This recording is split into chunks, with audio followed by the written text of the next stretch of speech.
Sir, आज महापरिनिर्वाण दिवस. आजच्या दिवशी तुम्ही तुमचे मनोगत सांगा. त्यामुळे आज आपण हा दिवस खूप मानतो. महामानव परमपूज्य भारतरत्न डॉक्टर बाबासाहेब आंबेडकर यांच्या महापरिवर्तन दिनानिमित्त आज आपण इथं मोठ्या संख्येने आपण जमलो. कारण आज परमपूज्य भारतरत्न डॉक्टर बाबासाहेब आंबेडकर यांचा महानिर्वाण झाले होते आणि बाबासाहेब आंबेडकरांनी आपल्या समाजाला, आपल्या या भारत देशाला संविधान दिलं आणि संविधान देऊन या भारत देशाला चांगला पुढे नेण्याकरिता संदेश दिले आणि त्यांच्या या संदेशामुळे आपला भारत देश आज सुख समृद्धी आणि चांगल्या प्रकारे चालू आहे.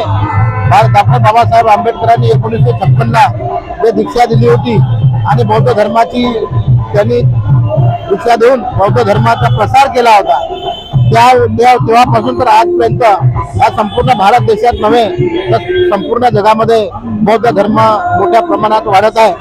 डॉक्टर बाबासाहेब आंबेडकरांनी संविधानामध्ये आपल्या समाजाला या देशातील दलित, दुबळे, मागासवर्गीय, अल्पसंख्याक या समाजाला समान न्याय देण्याकरिता त्यांनी फार अथाक परिश्रम केला. या समाजाला एक चांगलं स्थान मिळावं आणि झुंजारूपणे या समाजामध्ये त्यांना एक चांगलं कुठेतरी स्थान मिळून या समाजामध्ये न्याय मिळण्याकरता डॉक्टर बाबासाहेब आंबेडकरांनी 1960ला रिपब्लिकन पार्टी ऑफ इंडियाची स्थापना करून त्याद्वारे या समाजातील सर्व घटकांना न्याय मिळण्याकरता हा रिपब्लिकन पार्टी ऑफ इंडियामध्ये येऊन त्यांनी प्रचार करावा आणि या समाजातील गोरगरीब जनतेला न्याय मिळवून द्यावा त्याकरता पक्षाची स्थापना केली आणि तेव्हापासून भारतीय रिपब्लिकन पक्ष वाढला. परंतु काही लोकांनी मध्यंतरी हिंदू लोकांच्या आहारी जाऊन त्या पक्षाची तोडफोड केली. बाबासाहेबांनी कधीही आपल्या जीवनामध्ये त्यांनी आपला स्वार्थ पाहिला नाही.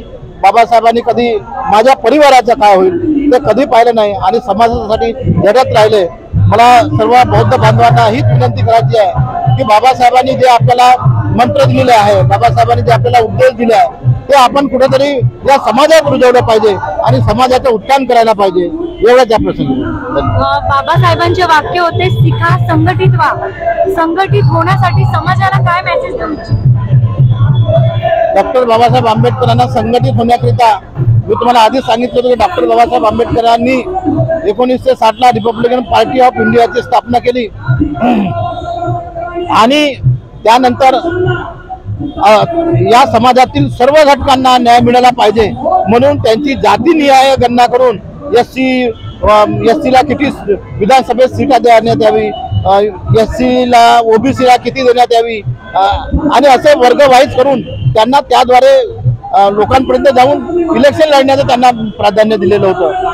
परंतु काही दिवस लढले, परंतु काही हिंदू लोकांनी, काही हिंदू संघटनांनी त्यांना लालच देऊन, आपल्या लोकांना लालच देऊन तो रिपब्लिकन पक्ष फोडण्यात आला आणि रिपब्लिकन पक्ष फोडल्यामुळे आपल्या समाजाची अवस्था फार वाईट झाली.